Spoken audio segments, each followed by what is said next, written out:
Imagine eating a soup that physically vibrates and numbs your tongue with every bite. This experience originates in northern Brazil, specifically in the state of Pará, where the rainforest meets the city.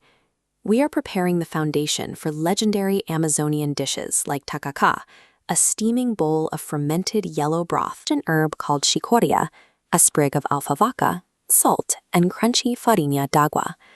By sourcing these plants, you are participating in a local bioeconomy where small family farms cultivate native species to generate value without clearing the forest. Step 1. Pour 300 milliliters of the yellow tucupi into a medium saucepan and bring it to a boil over medium heat. Tucupi comes from wild cassava root, containing dangerous hydrocyanic acid. Communities developed a rigorous detoxification process, using fermentation and days of boiling to neutralize it.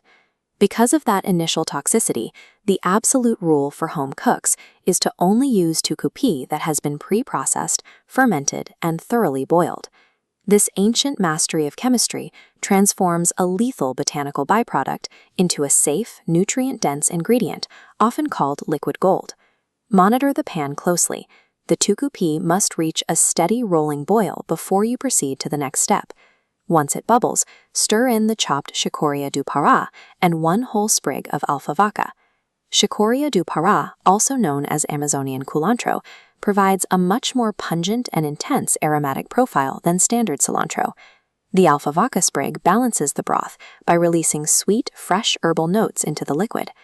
This combination of regional herbs is required to build a layer of fresh aromatics that can stand up to the heavy fermented acidity of the tucupi base. Now, fold your washed jambu leaves, stems, and yellow flower buds into the boiling broth. Ensure you include those small yellow flower buds, as they are the most potent part of the plant.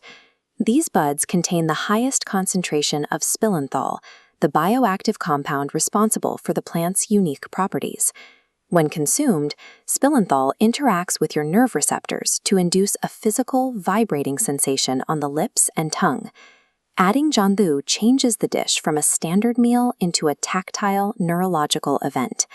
The moment the jambu is incorporated, immediately reduce your heat to a low simmer. Add a pinch of salt to taste, allowing it to dissolve and help the herbal notes meld with the broth. You must now simmer the broth for exactly 5 minutes. Do not exceed this time.